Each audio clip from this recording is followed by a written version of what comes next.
I'm a goal guy, Muench. Don't I know it? Listen, everyone in this business is going to have a college football playoff preview, right? We know that. But here's my goal today. I want to strike the perfect balance between having the most comprehensive breakdown we can have, but also the most efficient preview that you can find. I haven't even told you this yet, Muench, but we're going on the clock. 10 minutes per game, no messing around. And when we're done with each game, we're going to take a chunk out of FanDuel. Think you can handle it, Muench? I'll do my best. I love your enthusiasm. Oh, and by the way, we've got Florida Gators head coach Billy Napier joining the show. You talk about a unique perspective he brings. His Gators faced off against 3 of the 12 college football playoff teams. The clock is ticking, Stevie boy. Tick, tick, tick. Play that beautiful beat. Here we go.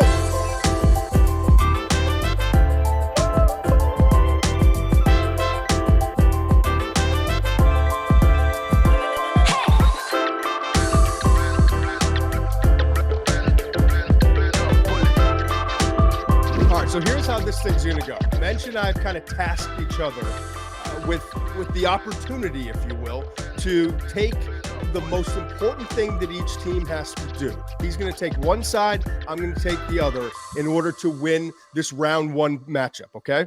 In doing so, we decided to make sure we took opposite sides of the ball. So if I'm saying this is what, let's say, Texas has to do, you're going to say what Clemson has to do, but we're going to focus on opposite sides of the ball. In doing this, we kind of put it all together, right? A season full of notes, tape study this week. Like, we're not taking this lightly, I promise you. Tape study this week, analytics that we're pulling in to help kind of support both of our sides. And then once we're done with that, we're each going to provide, let's call it key players. I hate it's like one X factor for each game. One player who's got to me, it's if this player's doing his job and having a big game, it's pretty likely that the team that we're talking about is going to wind up winning the football game. And then the third part of it is, and I'm not joking here, I've done some research, Muench. I want to absolutely boost the hell out of your FanDuel accounts out there. So listen in as we go. We're going to break it down football-wise, a lot of film study. We're going to give you some key players that you got to watch that we've enjoyed on tape that we think are going to play critical roles. And then we're going to do this. We're going to break the bank. All right? No more time to waste. Here we go. First game, Muench. Let's go. Friday night, right? 8 p.m., Indiana-Notre Dame. You're looking at the brackets there if you're watching on YouTube. Indiana-Notre Dame. Indiana, the 10 seed. Notre Dame, the 7 seed, playing in South Bend. Touchdown, Jesus. It's going to be an awesome scene. I mean, all 4 of these games. Weather probably going to be a factor, but I don't think it's going to affect either team more than the other. My goodness, they're from the same state. Of course it's not. Why don't you start it out? I'm taking Notre Dame in this game. You're going to take Indiana. Tell me how Indiana pulls off this upset. And I should point this out. Notre Dame favored by 7.5. I checked FanDuel this afternoon, checked on my app.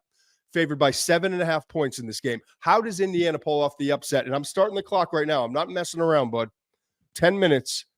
I won't put it on. Maybe I will put on the noise. All right, ready, go. Okay, no one gives up fewer rushing yards per game than Indiana in the country. And you got to stop the run game if you're going to stop Notre Dame's offense. And if you're going to look at how you're going to stop really that Notre Dame offense, I think you want to go back and you want to look at that Northern Illinois tape. Because quarterback Riley Leonard from Notre Dame had a season-low 16 rushing yards. I think it was their second lowest rushing total as a team. And some of it's obvious. Some of it's just coach stuff, right? Guys were in gaps. Everyone was playing gap sound. People were getting off blocks late. They were staying on the same level. They were making it really difficult for running back Jeremiah Love to get a clean look of where he should go. One of the things I really liked that I think Indiana can also do in this game is they brought strong side pressure that made it difficult. It made them set the edge even better than they already had been. It made it difficult for Notre Dame to get outside and get anything going on the perimeter. The other thing I'll say about this is I think Indiana's zone defenses could give Notre Dame problems. Why? One, I think Riley Leonard is better against man than he is against zone. I think he's not as effective when he has to go against zone looks. I also think that when you're playing zone, you're not turning your back. Riley Leonard has been a really effective scrambler down the second half of the season. You're in a better position to shut that down on the back 7. And also, I think it puts you in a better position to rally to quick hitters. if they tackle well in space.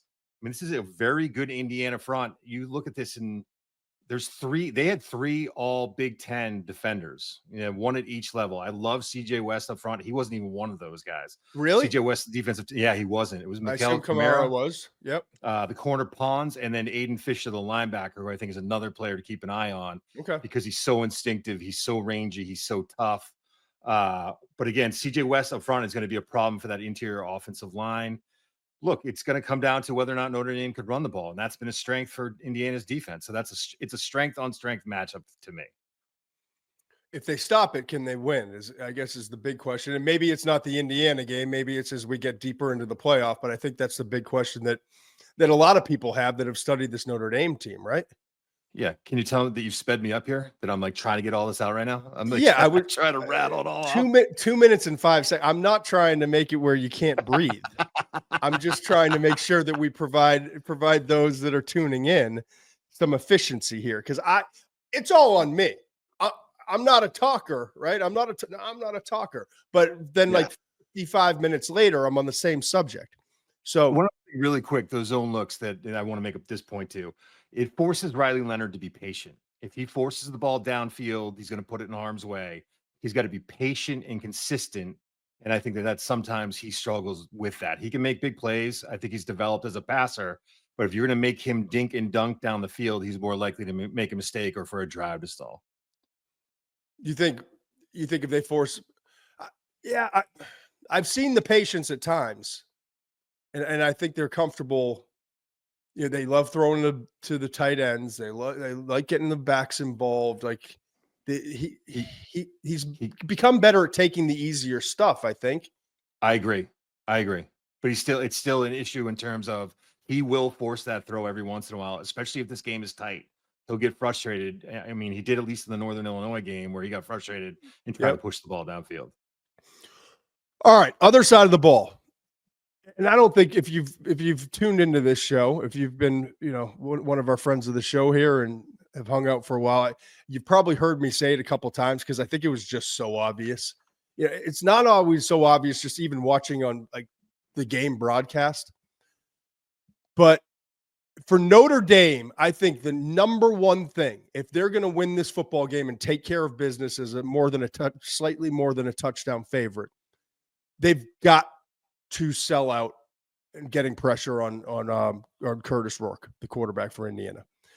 Rush 5, minimum. Obvious passing downs, rush 5. And the reason I say that, Ohio State and Michigan, okay? Those were Indiana's 2 worst outings offensively, right? And it's not a surprise with an immobile quarterback in Rourke that they were also IU's worst pass protection days, okay? I mean, I remember coming on live after that Indiana-Ohio State game earlier in the season. It was the first thing I said. Like, that first drive was a thing of beauty. I was like, oh, shit, we got a game on our hands. Like, we're all right. They can block their front 4. I'm telling you, I like those receivers. They got 4 receivers, Indiana does. They can, if they can block the front 4, these 4 receivers are going to be a problem. They were on the first drive. They drive down 7-0. And they kind of hung around and fought for the first quarter. But after that first offensive drive, Ohio State was like, beat our corners, and you did on the first drive, but we're going to make you get the ball out quickly to do it, right?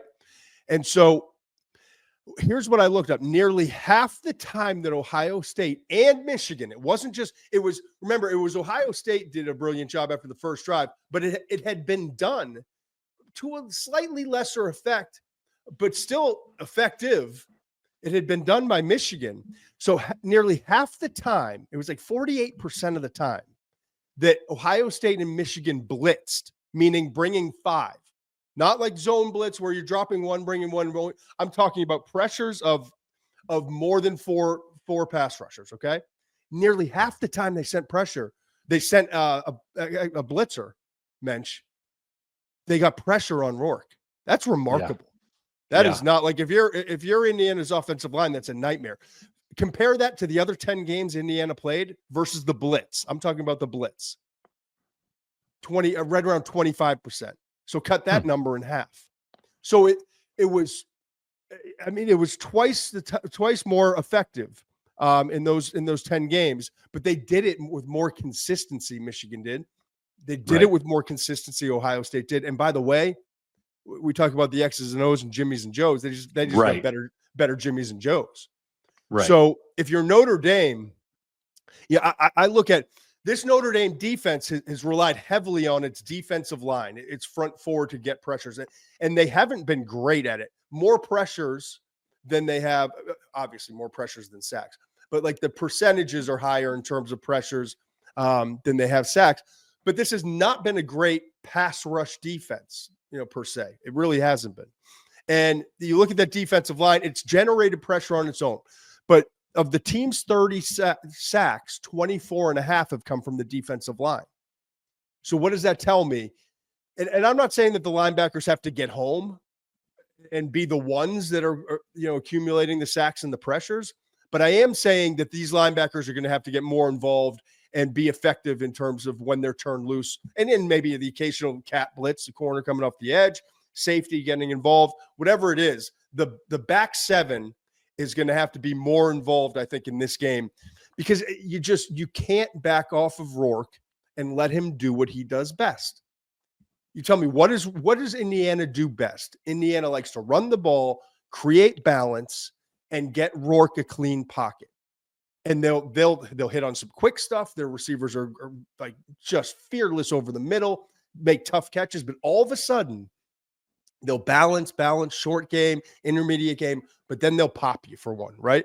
So in this game, and it's also worth noting, excuse me, I'm still battling this cold. It's driving me nuts.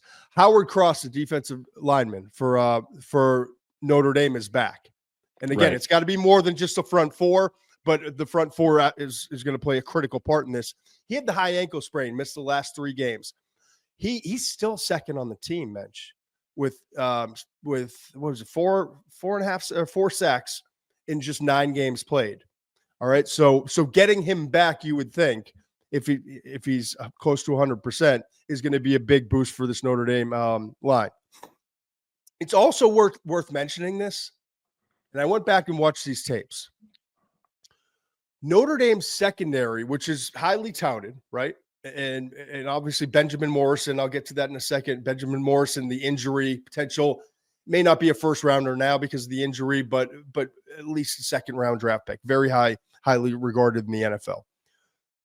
The secondary in against Notre Dame showed vulnerability, I thought. Jaden Maeva, I think it is, 360 passing yards, 3 touchdowns in that game. I saw some vulnerability there, right? Also allowed 264 pass yards and 3 touchdowns against Louisville.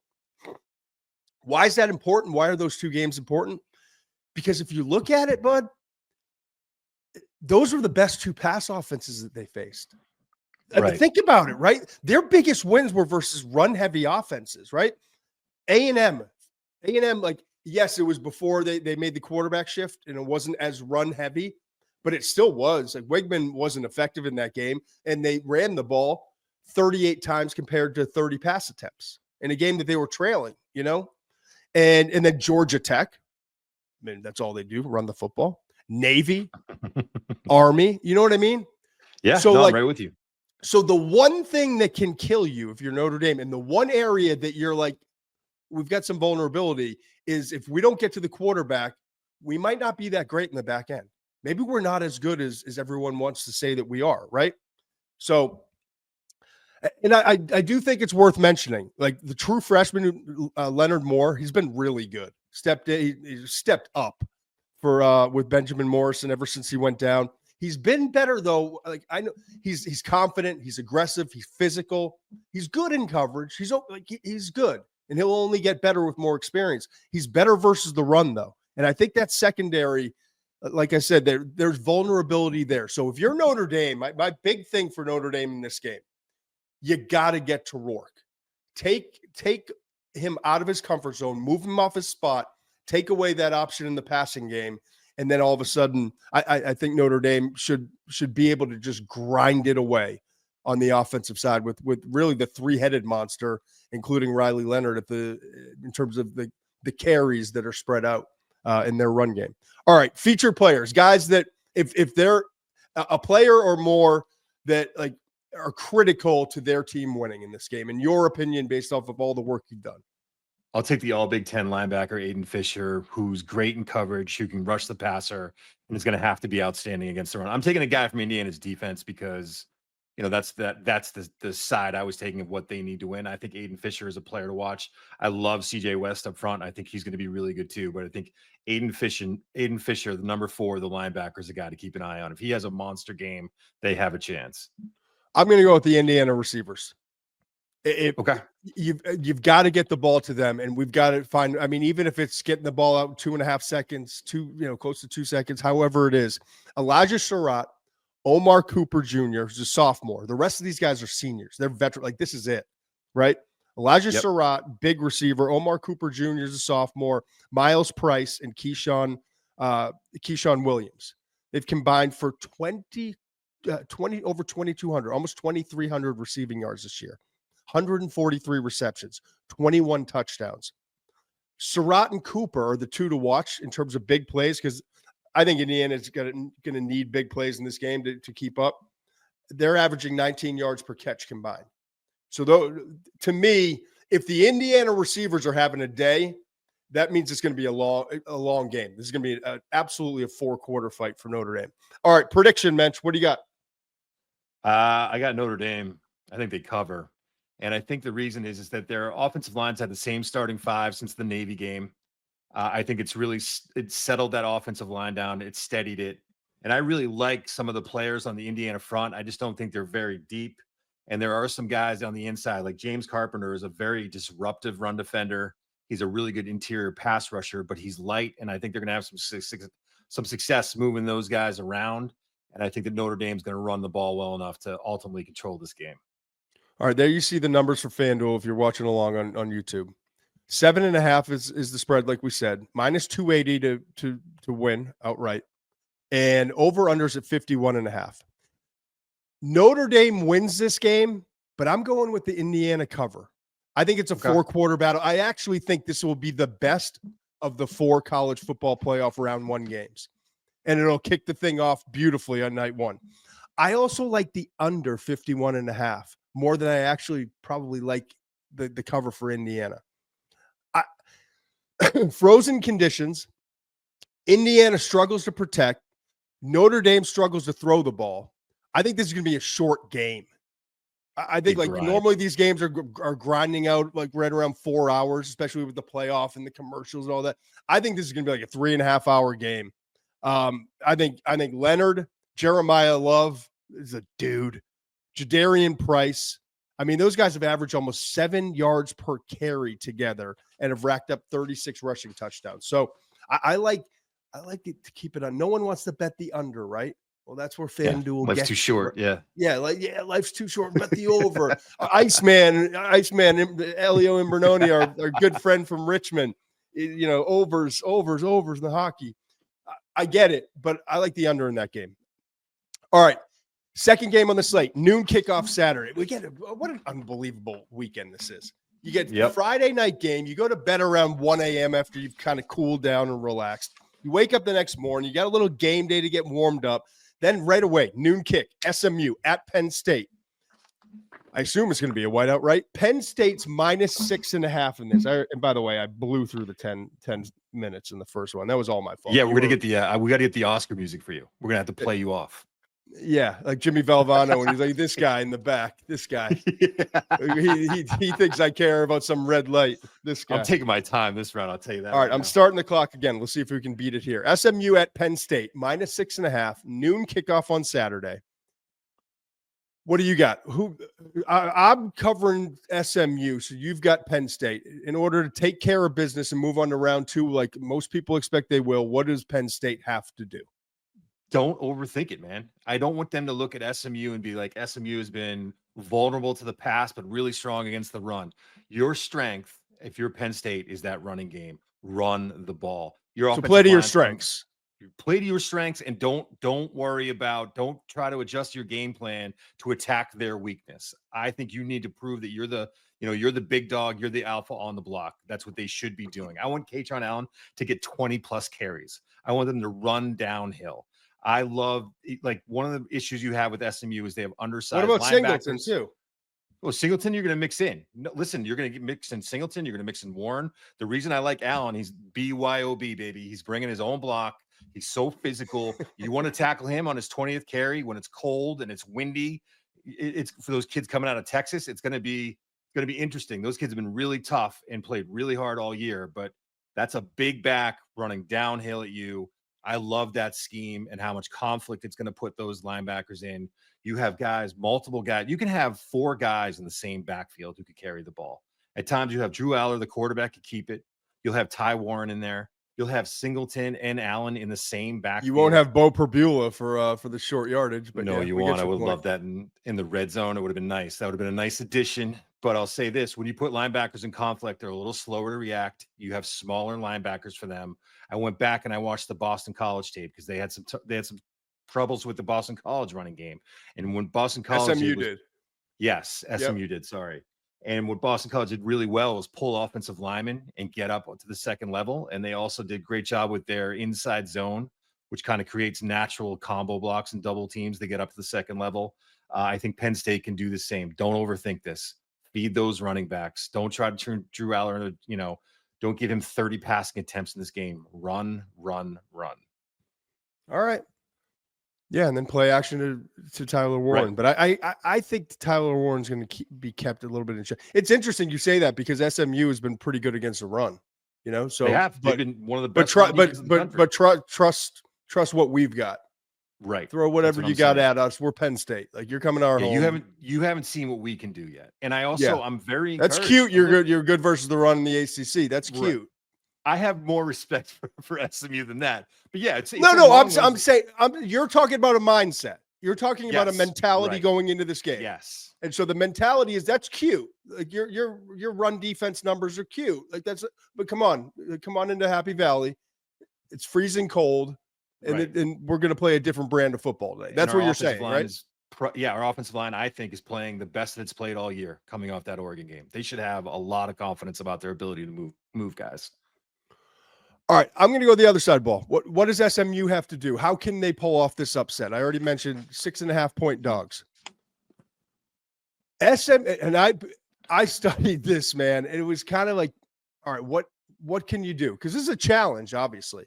You're outmanned physically. They're bigger, they're stronger. You've had success running the football, but what can we go in and do and kind of shock them with? Because that's what, if you're going to pull off an upset, you got to get turnovers, special teams, all those things. But what can we do to kind of shock the system a little bit? SMU has got a chance to win this game if Kevin Jennings can strike on early downs. That's my theory. Why do I say that? Let me explain. All right. First off, SMU's an inside zone running team, okay? And you know how much I love Brashard Smith. I think, we talked about the Tyrone Tracy late round guy who could be effective in the NFL, former wide receiver at running back, speed, explosiveness, all that. But they're an inside zone running team. And they're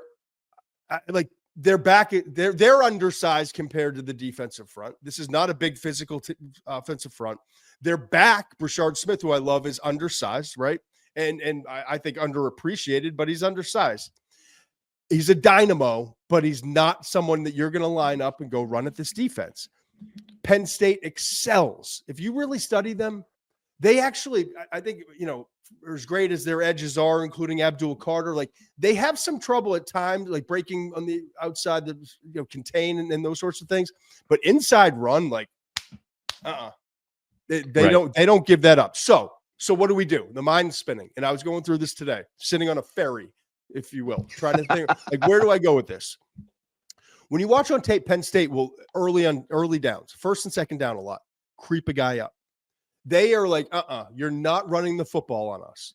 Early downs. Now we'll get to third down. We'll get creative. We'll do different things, or we'll back off our safeties. We'll give you a 2-high shell with the 2 safeties.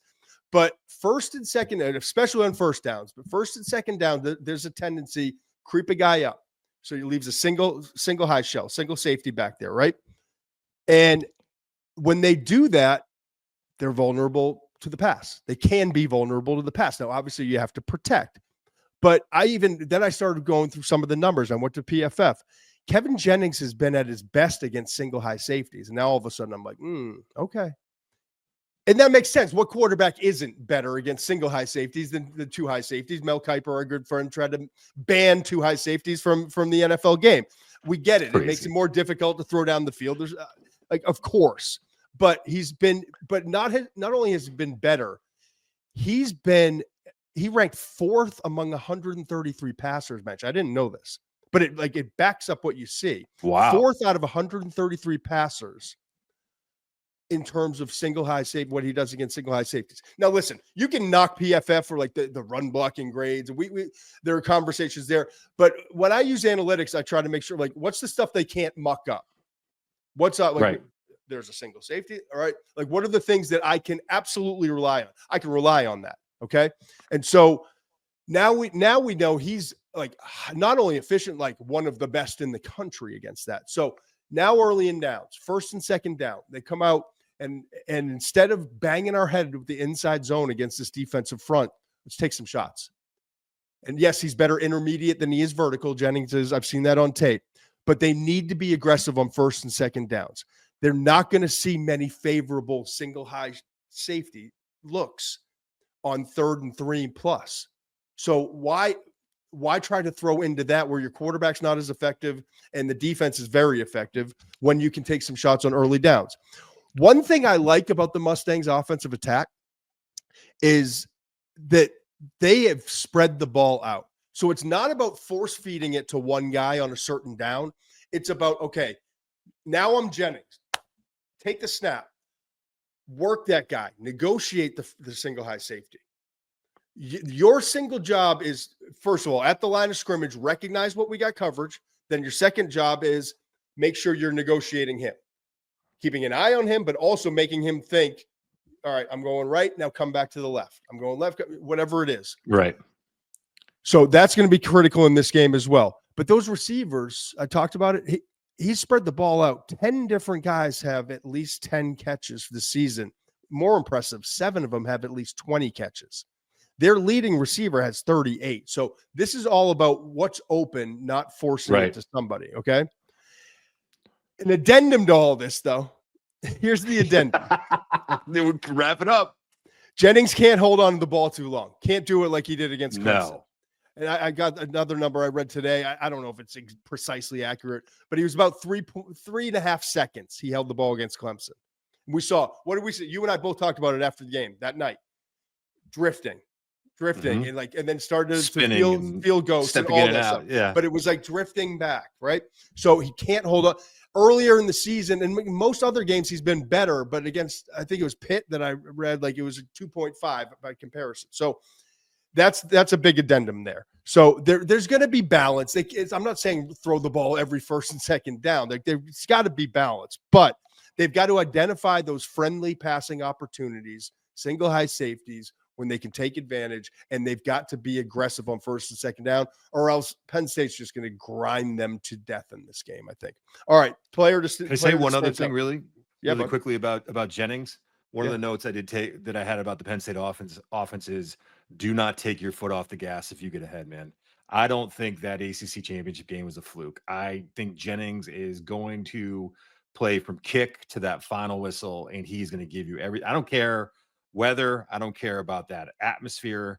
If Penn State gets comfortable, they're in trouble because that kid, I think, will play until the bitter end. Yeah. I mean, it's proven. He's a dog. He's an absolute dog. The more I watch, the more I just love the way he plays.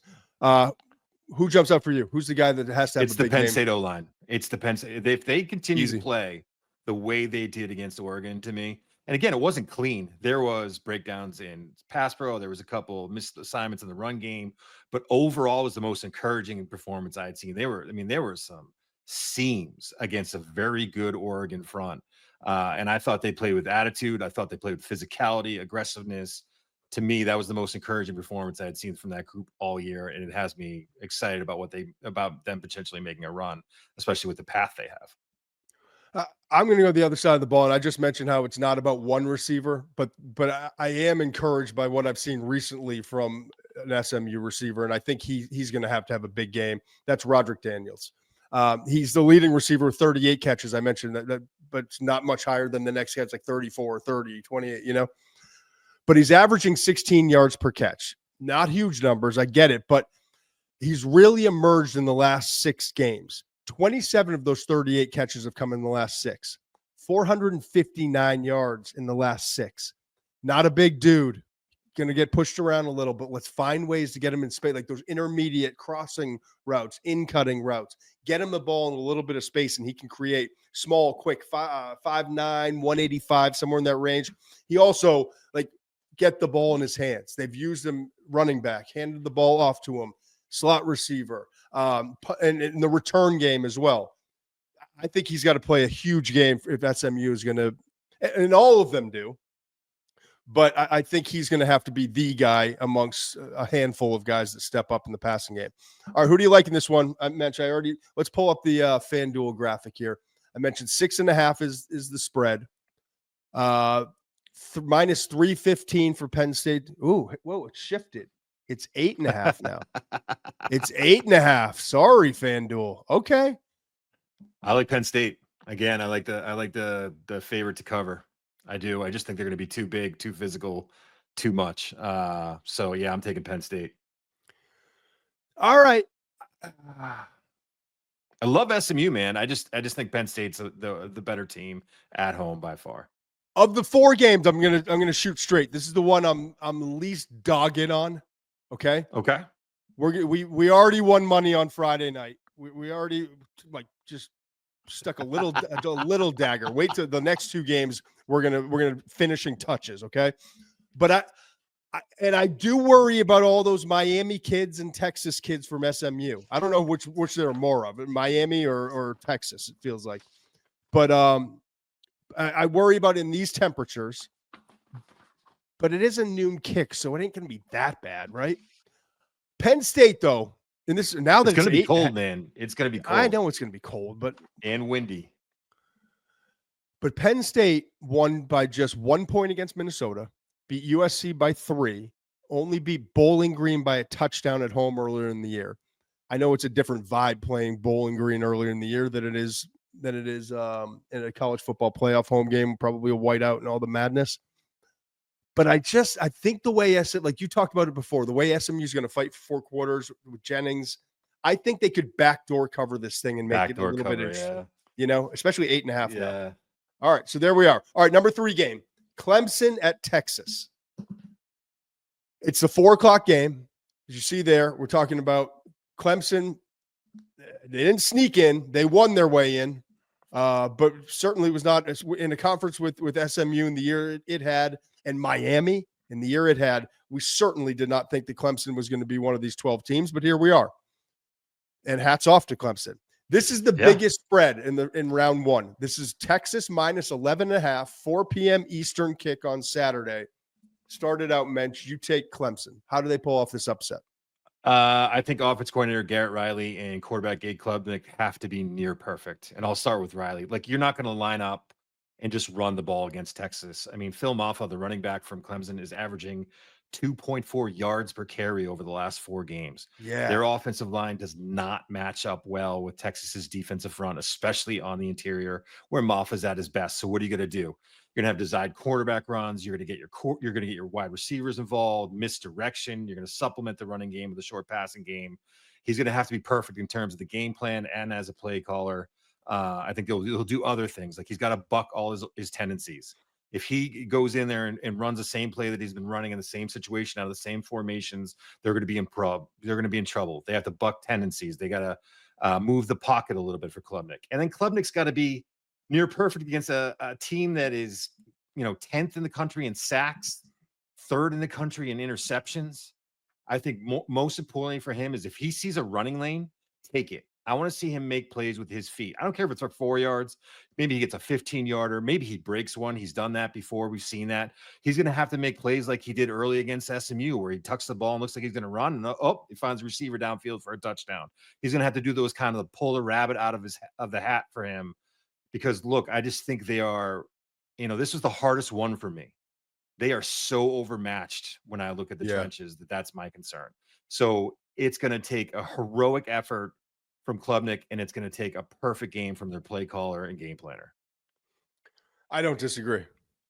And I mean, why not shine if you're Klubnik? I mean, this is your shot. He's been great, by the way. He's been great. Even in the SMU game, I was surprised at how much pressure he was making plays with guys in his face.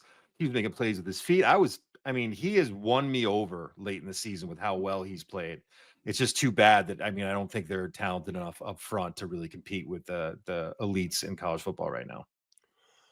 For Texas, I'm going to go kind of with the opposite mindset, if you will, from what you said with Penn State.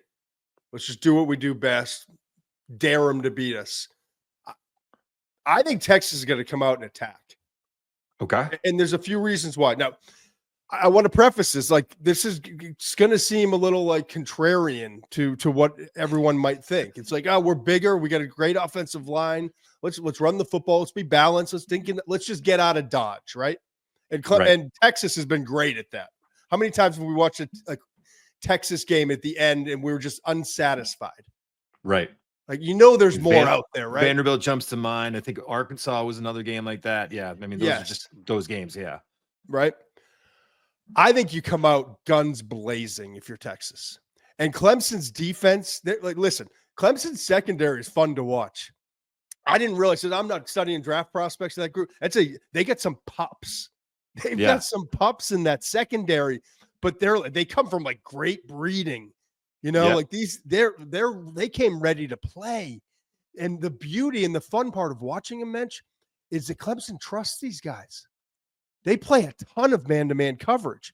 It's I've read somewhere it's the top 15 in the nation or something. Very high percentage of man-to-man coverage, and they're doing that with young guys. You would think they'd mix in zone, take some pressure off these young guys. They haven't. They've thrown them to the wolves, and they've held up. You look at Avion Terrell, Ashton Hampton, Jaden Lucas. Those guys combined, those three guys, 18 pass breakups and 5 interceptions this year. So it's kind of been the strength, or one of the strengths of this Clemson team. Conversely, Quinn Ewers' numbers versus zone are so much superior than they are versus man coverage. Interesting. You'd expect him to be good versus zone. He's a veteran quarterback. He's seen it all. He shouldn't be confused. But you got a lot of, and I know they don't have what they had a year ago, right? With Xavier Worthy and AD Mitchell, but they still got a ton of talented receivers and speed and athleticism, right? And so you would think we'd be winning one-on-ones and exploiting guys in man coverage. They haven't. It's been inconsistent. He's been inconsistent. Yeah. Right? Okay. So how does Texas win? I think by winning their one-on-ones on the outside. Okay. And why lean into it since it's the strength of Clemson's defense? Because I saw Texas in a loss to Georgia. This is break out at wide receiver. It was finally, all right, we got our dudes. And guess what? It wasn't Isaiah Bond. Isaiah Bond was a freaking liability. You go back and look at frustrating all season, but a liability against Georgia.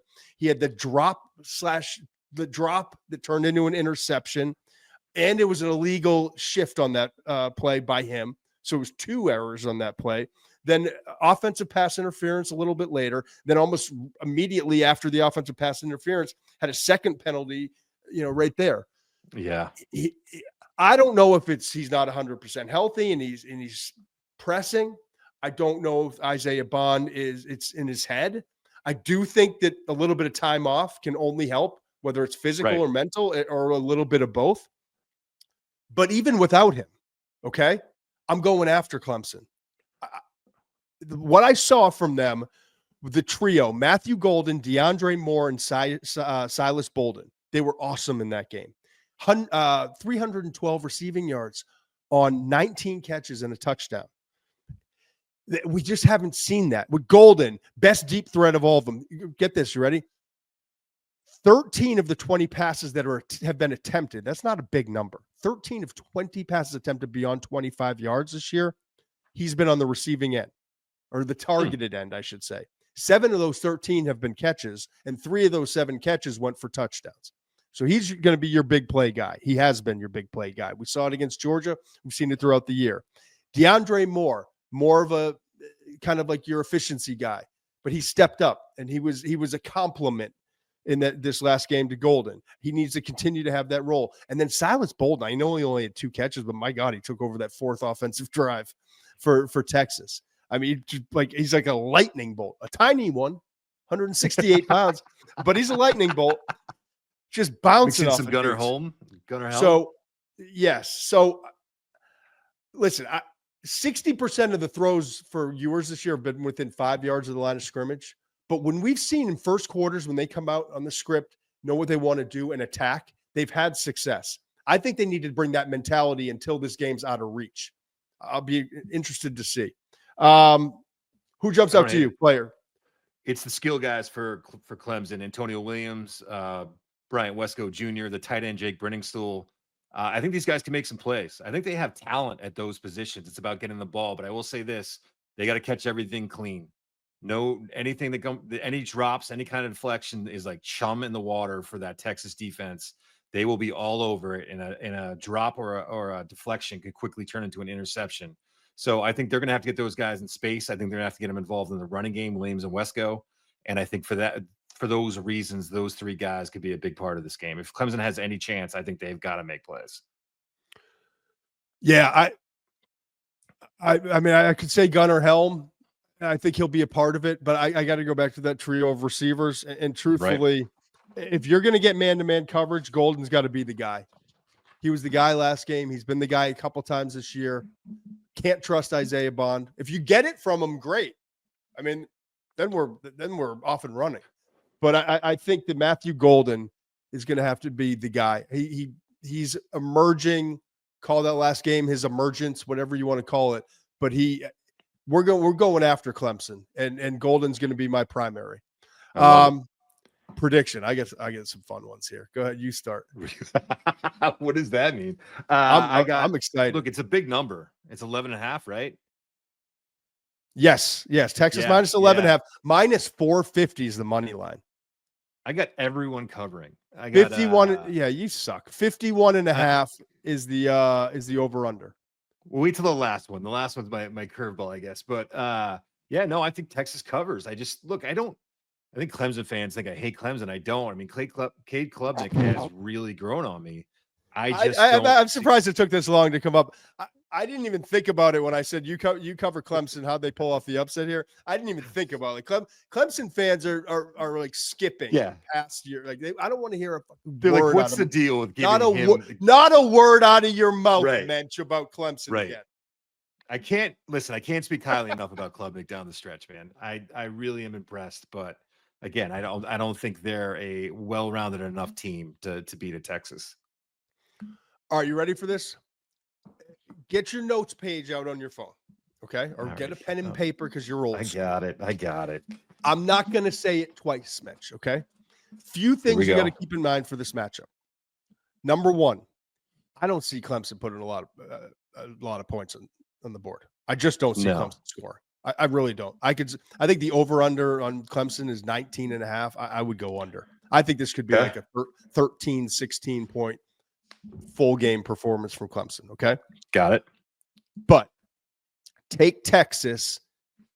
I agree with you. You might suck, but you're right on this one. you're Mr. Chalk, but this time you're right. Take Texas. Texas is going to pull this one out. I also think it's going to be low scoring. So anything you're doing on FanDuel, if you're looking, look in my eyes. Do you think I'm messing around here?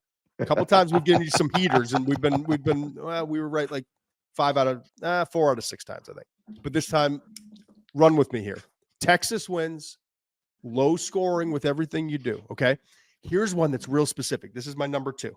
I guess that the first one was really 2 things. My number 2, then this is the most important one. This one messed up, Mitch. You're going to think I'm sick. Consider the third quarter under 10.5 points. People are watching. They're like, what the fuck is wrong with McShay? What happened to him? Is he all right?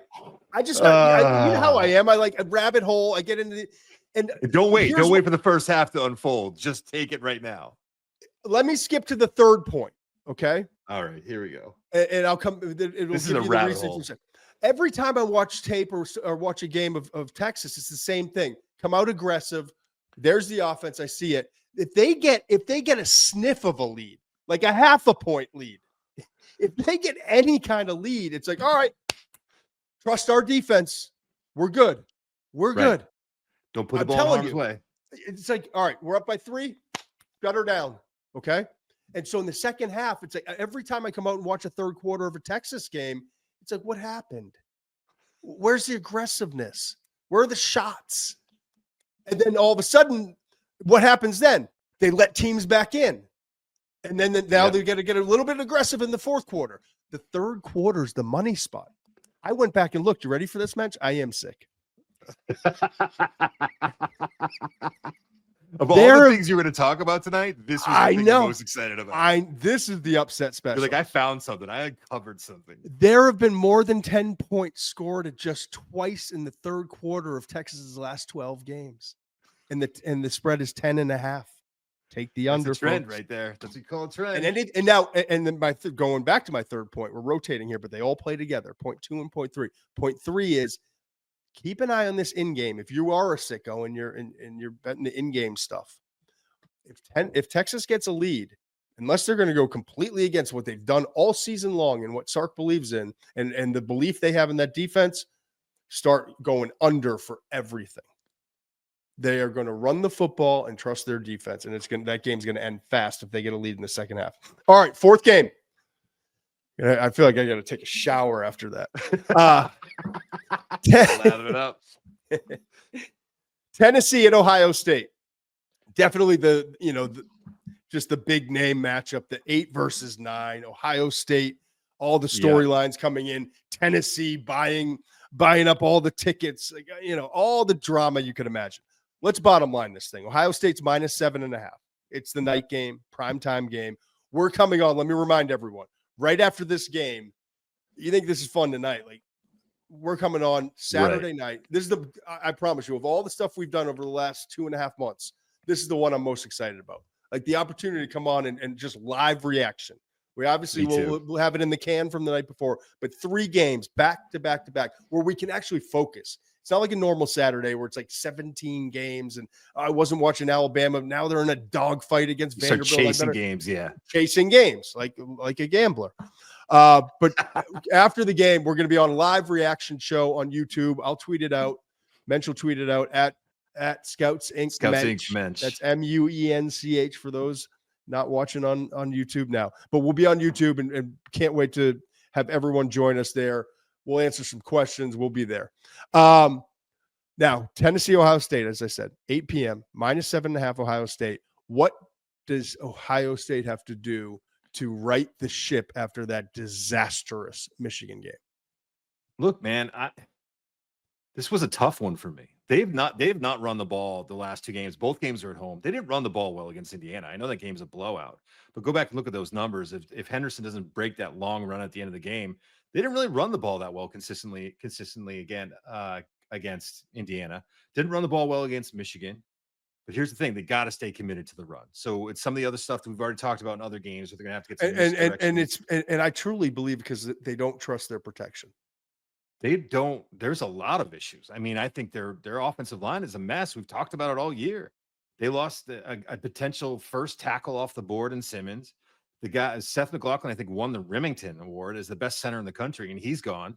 I mean, they are a different offensive line up front. They have a hard time creating lanes in the run game, and now you're facing a Tennessee front that's super talented. I think Chip Kelly's got his work cut out for him in this game. And some timer just went off, by the way, for all 3 games. Keep going. In case someone heard it out there. That I think he can do in this game is, well, one, I'll say this: they need to get Jeremiah Smith involved somehow. And I know it's going to be tough against that pass rush. You have the most talented receiver in the country. I think you got to take some shots downfield and steal a little bit from your book. You do it on early downs. You do it on at times that Tennessee's not expecting it, so they don't tee off on you because they're going to have a hard time holding up. But you got to take some shots downfield with Jeremiah Smith. I like the way that Kelly will, the chip will reduce receivers inside. So they're kind of right next to the tight end. They're kind of tough to sort it out. They run some mesh routes, helps guys. I could get see open them taking quick. a shot or two really early in this game to I Jeremiah. think, listen, if they hit one of those, that place goes nuts. It kind of could change the complexion of the game. I think they absolutely have to do it. Could back off the run defense a little bit, which they need to do. I think that's a big part of what they're going to have to do. And then listen to this. You as tough as I think it's going to be to run the ball, they have had success. You talked about the Penn State defense, that Ohio State game. Ohio State had some success getting outside on some speed option stuff, some pitches. They could do that. I think Tennessee's defense is going to have the speed to kind of defend those runs well. So it's going to be tough sledding, but they have to stay committed to this. Listen to this stat. Over the past 2 seasons, Will Howard is 3-6 in games with 30 or more passing attempts. This year, 30 more passing attempts, 30 or more passing attempts twice. Michigan and Oregon. The only start that over again. Let's hear that. Okay. Slow it down. Let's let it sink in like a sponge. Over the past 2 seasons, okay, Will Howard is 3-6 in games that he's thrown with 30 or more passing attempts. Okay. This year he had the win against Michigan State, but he lost to Oregon and Michigan. The only teams he beat last year were Troy and UCF. The other losses are mostly against ranked teams. And a lot of them were last year at Kansas State. Granted, not the same team that he's on now. But I don't think they want him throwing the ball more than 30 times. The problem is they'd like to make it like 24. And there's other things involved. So you say to yourself, run hitches, run quick hitters. Well, he threw a pick 6 against Penn State because he was throwing a quick hitter. He threw a pick in the red zone against Michigan, just trying to get the ball out quickly. He's had some issues there as well. I mean, they're going to have to, again, this is, it's very similar to what I said about the Clemson offense coordinator. Is the same thing with Chip Kelly at Ohio State. He's going to have a hell of a game in terms of his play calling, in terms of the game planning. I think that it's a tall mountain for them to climb. I don't understand. I want you to explain this to me. I don't understand the spread in this game because they're at Ohio State. You done yet? Get it. We'll get back to it. All right. I just want, I'll tell you this too. They need Caleb Downs to have a big night return on the ball, man. They need Caleb Downs to put them in. So you almost feel like listening to you. It feels like almost desperation for Ohio State. I listen to this. This is like they got to pull a rabbit out of the hat. Remember, does this sound familiar at all? When Tennessee was going into Georgia, and I was like, Georgia's dead. Georgia's done. I've been watching the tape, man. Georgia doesn't look like the same Georgia that I've seen in the years past. And you're like, pump the brakes, Muench. I should learn my lesson. I have not learned my lesson. I'm still going with Tennessee. I still like Tennessee to go in there and win. All right. Well, you also jumped the gun on the. I can't. I'm sorry. On the prediction. No, that's fine. That's fine. I'll get back to you. My brain's on fire. How does Tennessee pull off this upset? I will answer that question since you weren't kind enough to ask it. Tennessee pulls off this upset. Let's put it this way. I'm gonna phrase it better. Tennessee's only chance to pull off this upset is if they hit their shots. Like this is my opinion. Obviously differs from yours. This is a desperate situation for hitting the deep ball. Here's what's going to happen. You're right. I don't want to oversimplify things because it's not that simple. I get it. But I do know this. Tennessee's going to run the football, right? They're going to grind it away. They've got an awesome back in Dylan Sampson.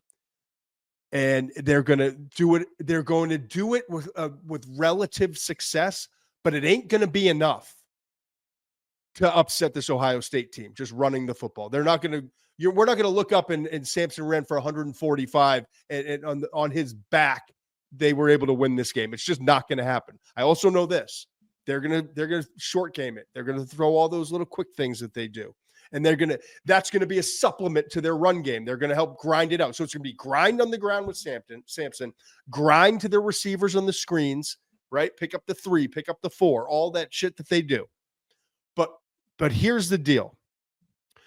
Josh Heupel, to me, is as good as anyone in the country. Anyone at creating, whether it's a handful, whether it's 1 or 2, a more than one typically, Really good opportunity for his quarterback to hit a deep shot. Schemes it up. He lulls you. We're balanced. We're Tennessee. We're physical. We're more physical on defense now. We're more physical up front on our offensive line. We got a physical back. We're going to hit a bunch of screens. We're going to stretch you out.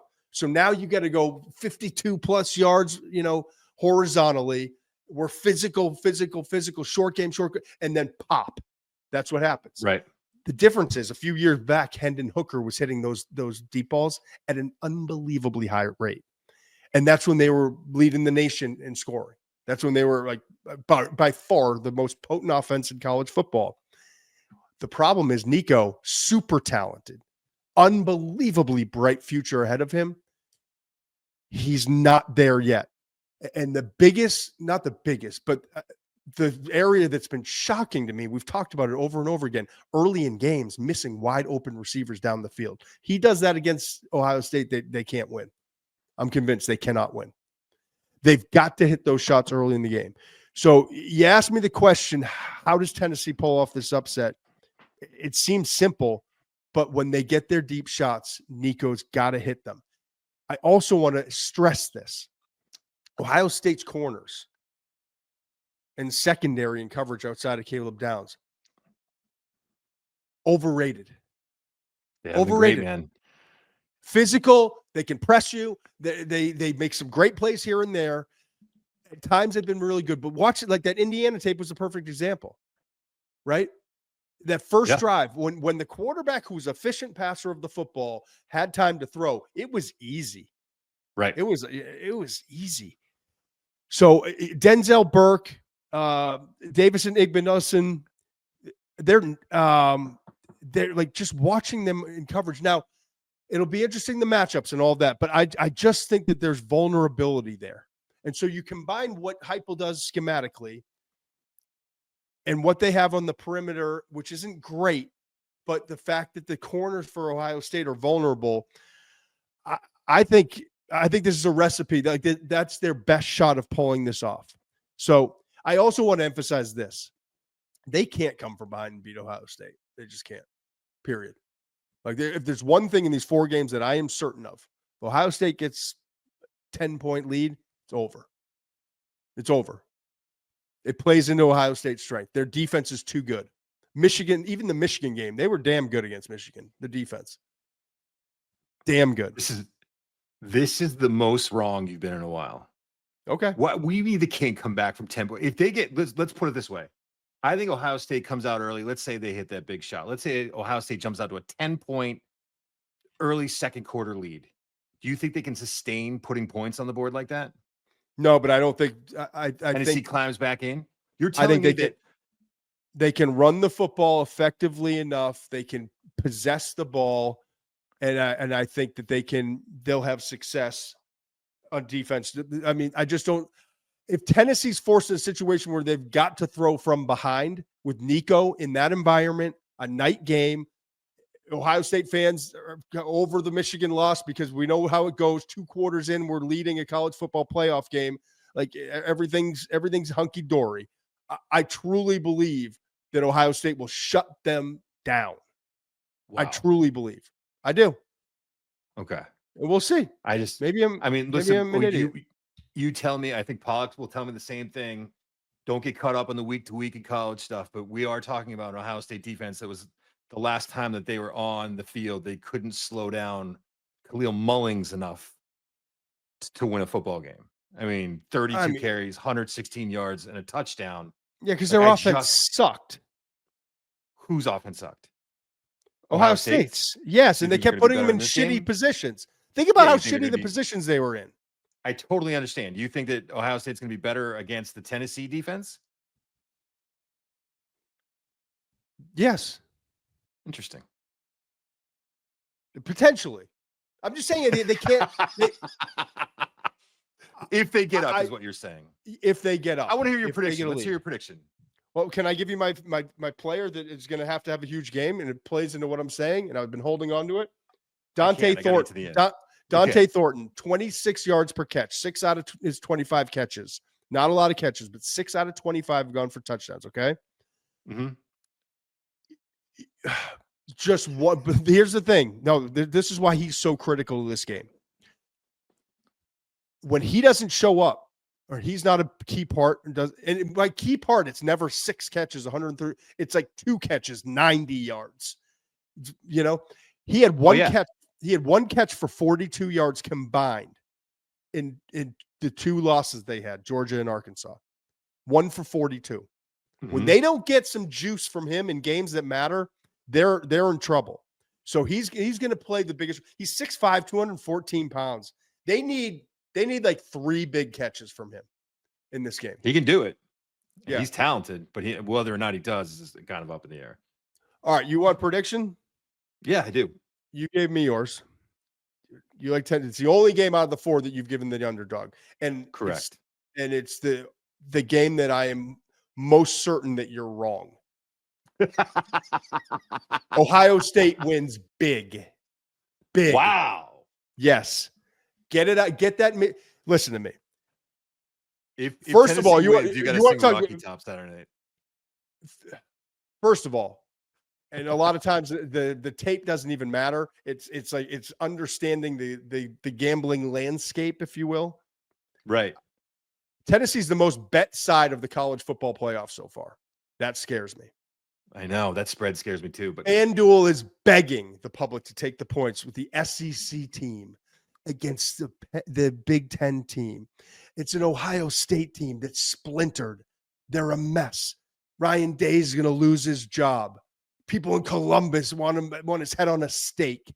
They can't beat Michigan. Everything's a mess. Tennessee fans have bought all the tickets. It's going to be a Tennessee.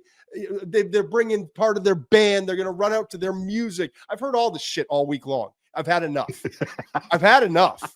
All right. Like that's a Michigan thing.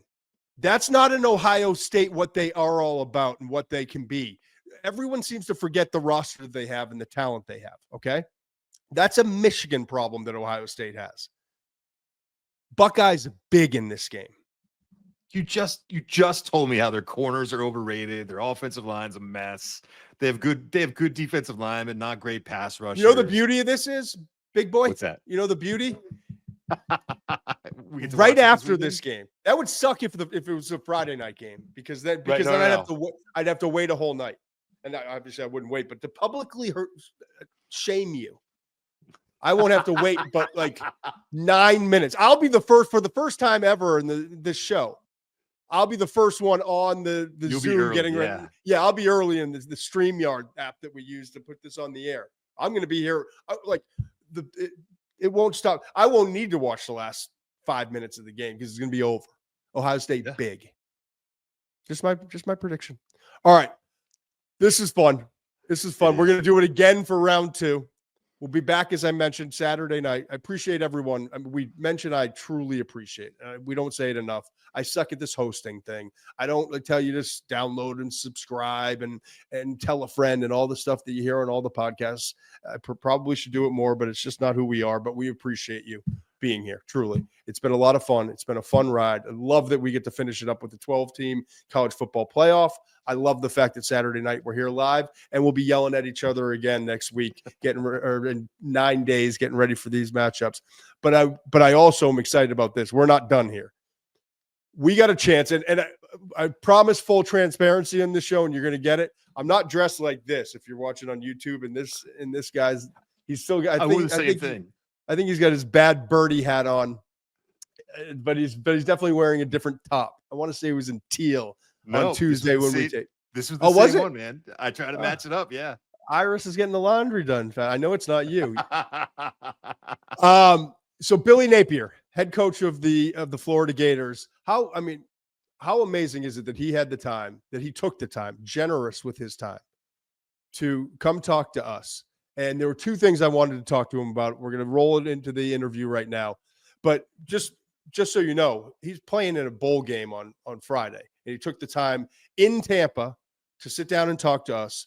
What I thought it was one of the, he's not going to win coach, but he didn't win coach of the year, and understandably. But I thought it was one of the most impressive coaching jobs that any coach did in all of college football. You and I have been on bad teams before. that shit gets sideways fast. Yep. To keep a team together with the expectations in Gainesville, all the stuff that goes into that, and the SEC, the pressures, all to keep a team like this, and you'll hear it throughout his interview. You can see why they stay level. Right. And I have a great appreciation for the job he did this year. We're going to talk to him right now about that. And also, I mean, how cool is it that the week leading into the college football playoff, we get to talk to a head coach who faced 3 of these teams, Tennessee, Texas, and Georgia. And he takes the time on game week before a bowl game, trying to go 8-5 and build momentum with the transfer portal going on, with recruiting going on. He takes the time to sit down and break down all 3 of those teams and what you got to do to beat them. So please don't miss this. The McShay Show is brought to you by FanDuel. College football is coming to an end, and with the 12-team playoff going on, you won't miss a moment of the action. And right now, all customers on FanDuel can score a profit boost for every first-round matchup. Here's how it works. Place a bet on the game, apply your profit boost, and enjoy boosted winnings when your bet hits. And the best part? You get paid instantly when you win. I'm just looking at the board right now, first round of the college football playoff. I think we might have a live dog in that Indiana matchup. IU at Notre Dame. I'm going to keep a close eye on that later this week in the McShay Show. And also, how can you not get involved? Number 8 Ohio State hosting number 9 Tennessee. There's a lot of action on this college football board. So use your boost on bets like spreads, overs, unders, method of first touchdown, and so much more. Don't wait. Visit FanDuel.com/McShay to download America's #1 sportsbook and make your playoff payoff even bigger. Must be 21 and older and present in select states, or 18 and older and present in D.C. Opt-in required. Bonus issued as non-withdrawable profit boost tokens. Restrictions apply, including any token expiration. See terms at sportsbook.fanduel.com. Call 1-800-GAMBLER or visit rg-help.com. Billy, we appreciate you joining the McShay Show here. We're kind of a maiden voyage. We appreciate your time. We know you're down in Tampa right now. I wanted to run through this for you real quick. You ready? Miami, A&M, Tennessee, Georgia, Texas, LSU, and Ole Miss. Billy, that's seven teams that were all in the college football playoff mix in the last week or 2 weeks of the season. And really, you knocked out one of them. And at one point, you're down to your 3rd string quarterback, a Yale transfer. Like, you prepare as a coach for everything, but it certainly wasn't the plan going into the year. So you finished 7-5 the regular season. But my question to you is, in some ways, was this the most rewarding season of coaching that you've ever had? Well, I think it teaches you a lot about yourself. I think it teaches you a lot about the people around you. I mean, I think you realize, for me, I think it just helps you reset a little bit relative to purpose. As I kind of finally got to a place where I was like, look, I love the game. I love everything the game teaches. Sometimes it doesn't go the way you want it to. And when it gets really, really challenging and really difficult, I think you got to go back to purpose. Why do you coach? My dad was a high school football coach. So I think I leaned on that a little bit this year. And as a leader, you have an obligation to the people you lead, that being our players and our staff. And, you really want to do the best job you can for those people. So that was kind of the focus for me through the tough times, would say, don't forget your purpose, and you have an obligation to the people you lead. We're all family members. We all have a personal life, right? I've spent time with Urban when he was down in Gainesville after he was coaching and working with ESPN for a year. And it's a bubble down there, and it's the SEC, and the pressure's unlike anything you can imagine if you haven't experienced it. And from where I sit, I can only imagine, but you've got a wife, you've got 3 kids. How do you stay the course? How do you manage all of those things when things aren't going well early in the season? Well, again, I've learned a long time ago, the game is very conditional, and you need something in life that's not conditional. For me, that's been a faith foundation to some degree. I think if you get too much of your identity is in the profession, in the game, that's where maybe you start making bad decisions. I think you got to keep perspective, try to remain objective, take a deep breath, and we're still coaching football. We're still leading young people. We still have an obligation to try to, make decisions in the best interest of the team. I think we did that. I think we made a lot of changes throughout the year. We continue to adapt. We had a relatively young team, but I do think we learned as we went, and I think ultimately we had really good kids, and that helped. Nobody pointed fingers. Nobody blamed anybody else. I think we took ownership. Everybody took ownership of what they could do better to help the team, and that's how we dug our way out of that hole. So I'm very thankful for the players and their attitude in the tough times. Well, we've said it before on this show, and I think I've heard it echoed, like what you were able to do as a leader, like forget even the coaching and the SEC and the pressure, like what you were able to do as a leader and to stay the course was something that, you impressed me for whatever it's worth. And I think a lot of people out there just like have an unbelievable respect for the way you handled the whole thing this entire year. And here you are, right? You going to a bowl game, the Gasparilla Bowl. Obviously, the SEC teams got knocked down a little bit. Your goals are higher moving forward. But I don't know. Again, from the outside looking in, like a very different feel. I remember like 2 years ago, you and I talked at the pro day for Anthony Richardson. And I just remember back to that season. Anthony sat out that game getting ready for the NFL. I think Ventrell Miller and some other guys getting ready for the NFL sat out. This year, it feels like your players are opting in, and there's how important against, in the Gasparilla Bowl versus Tulane, how important is this bowl game for your program kind of building for the next step? Yeah, I think somewhere around mid-season, that first open date, then we beat Central Florida, then we go to Tennessee, and we play them to a tough overtime game where Graham Mertz got hurt, and then here we go. The next week, we really controlled the game against Kentucky. And at that point in time in college football, Kentucky had beaten Ole Miss. Yep. They had played Georgia really close. That same week, Tennessee beats Alabama. Alabama had beaten Georgia earlier in the year.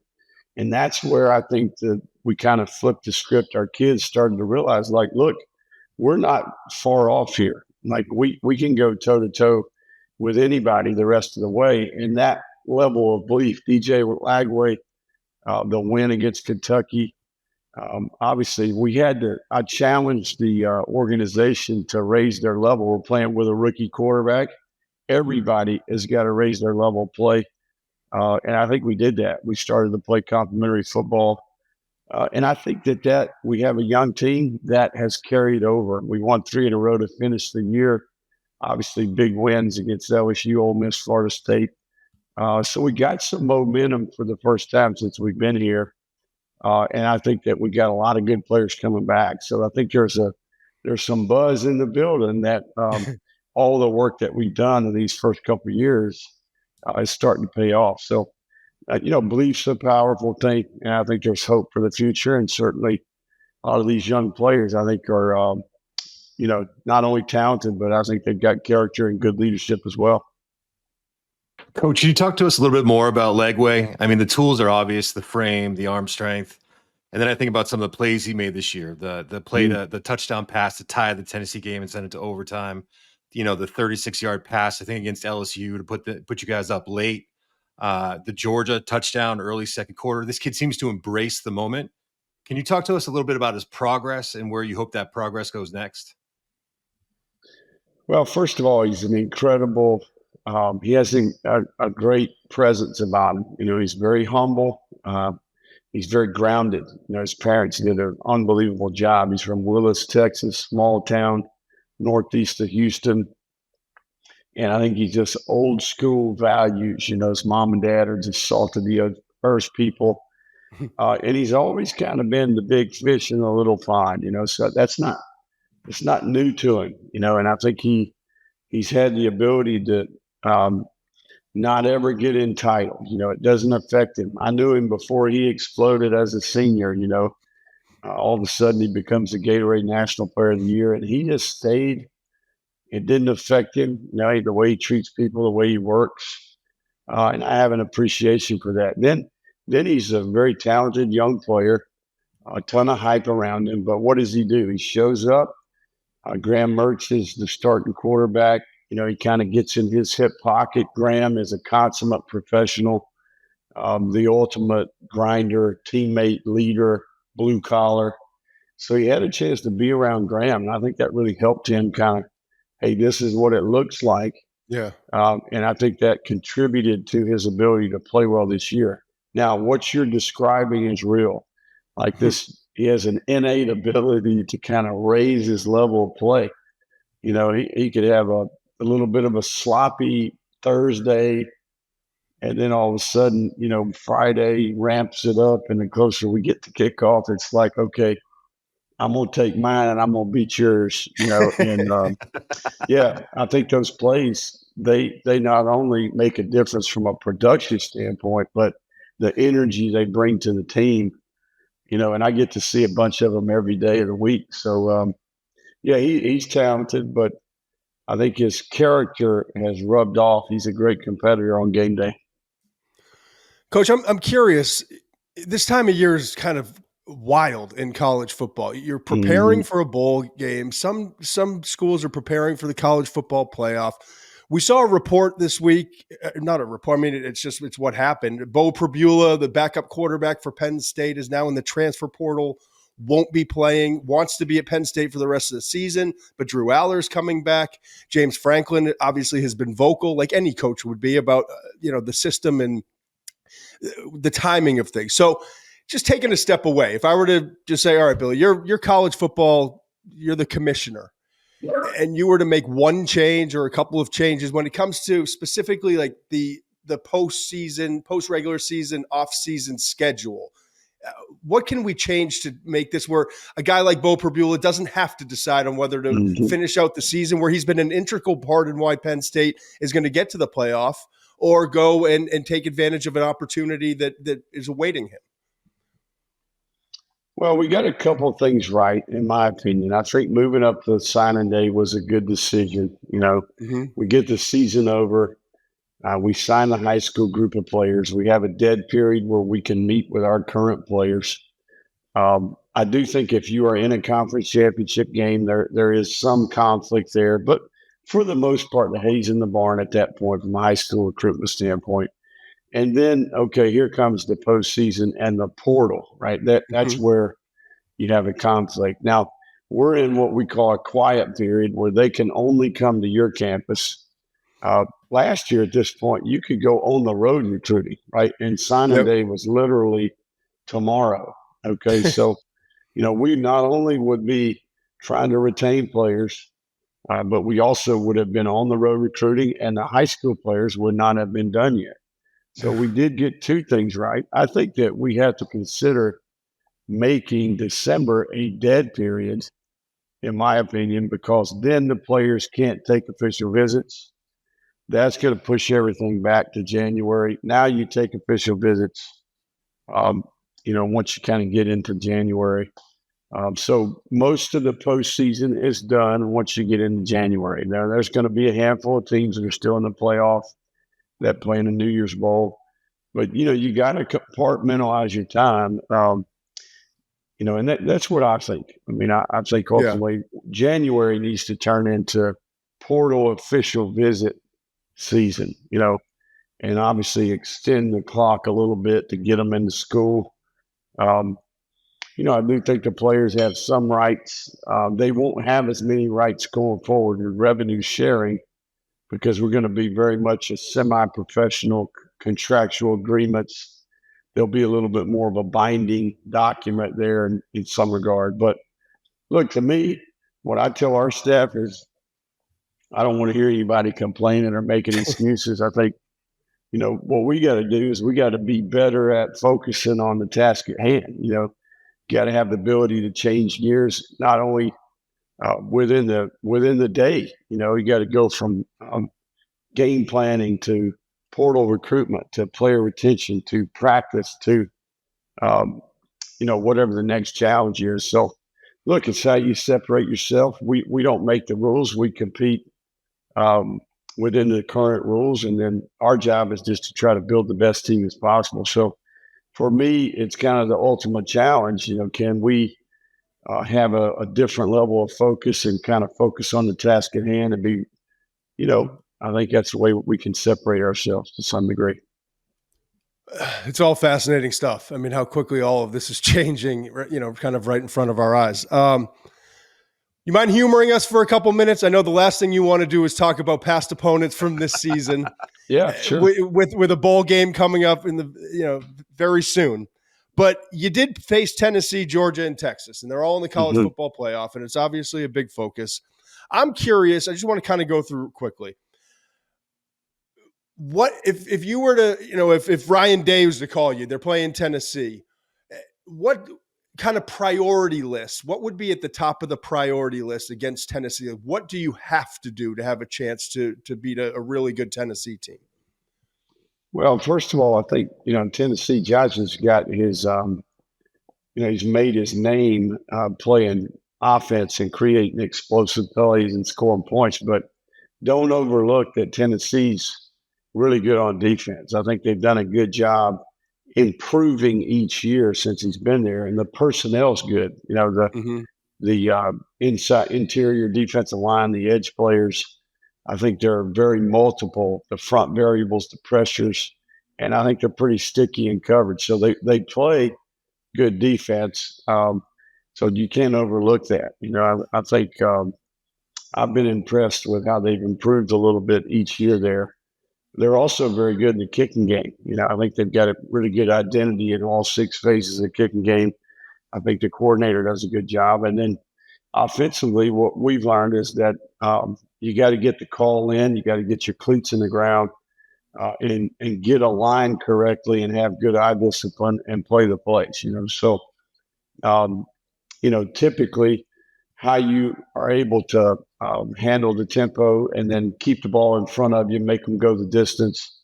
I think they've got a good concept. We beat them 2 years ago and then obviously played them to a tight game this year. Graham getting injured in the game, but I respect, I do think they're physical, although they play with pace on offense. I think there's a physicality to their team. And I think the personnel is pretty good. So, I think you better be ready for that defense. And I think in the kicking game, they can cause problems for you. We know Josh is always going to have his ways to create yards and points. But, it's a blueprint that's worked for him. And I think that, I respect it. Coach, one of the things that jumped out to me in that game, and really against Georgia and Texas as well, was how many times you guys ran the ball against them. And I know some of that's injuries at quarterback, and that kind of dictates maybe what you're doing. But I mean, I think it was 40 runs against Tennessee, 38 against Georgia, 41 against Texas. These are good run defenses, and you guys had some success. Can you talk about maybe that run heavy approach or that staying committed to the run and how important that is? Yeah, well, all 3 of those teams, I think, presented different dynamics. We're going to Tennessee. We're trying to stay on schedule. We're trying to negate the rushers they have. We're trying to shrink the game to some degree and limit their opportunities. And I do think that for us to have success, given the makeup of our team in that game, we needed to do that. I do think against Texas, we're playing with our 3rd quarterback, so right. I think at some point there it was kind of like, okay, what can we do well? And I felt like that ultimately, we have the ability to run the ball. We proved that. So, but Georgia, I think we're playing with a rookie quarterback. And we felt like, hey, look, the backs on our team are some of the better players. Georgia plays coverage. They're defending the pass. Most plays they're in an advantage in that regard. So you got to prove you can run it for them to put an extra guy in the box or start pressuring, and then that's what creates opportunities for the throw game. And again, in our league, 2nd and long and 3rd and long are tough days, man. So the rush is real. It's the National Football League to some degree. So staying on schedule is a big deal, and I think, if you can prove you can run it, it makes the throw game much simpler, much easier. Well, that's interesting on Georgia with their defense, and I'd ask you about the other side of the ball. We still don't know where they are with Carson Beck, but just one last one against Texas, and you just touched on it too. You're down to your third string quarterback, but kind of game planning for that and knowing what you know against Texas. What do you have to do against Texas to be successful? Well, first of all, you got to tackle well in space. I think the skill, the running back, the receiver group, is very unique. I think they're quick, they're elusive, elite speed. I think a lot of the completions are short to intermediate. There's a bunch of run after catch. So your ability to get the guy on the ground, when you get those, they throw it underneath a lot. They throw it to the perimeter a lot. So your ability to get those guys on the ground, we did not do that well. I'd also think that you got to make the quarterback uncomfortable. We weren't able to do that in our game, but I think you got to push the middle of that pocket. You got to hit him. You got to tip balls. You got to affect the guy in general. So sticky coverage, affect the quarterback, get him off the spot, get him out of rhythm. And then when they do throw it to the perimeter and underneath, you got to rally in pursuit and get those guys on the ground. Now, defensively, that front seven is stout. I think ultimately you got to try to stay out of second and third and long. And, I think it's a race to 30 in our league. That's what I always say, right? 30 points. It's like playing in the National Football League.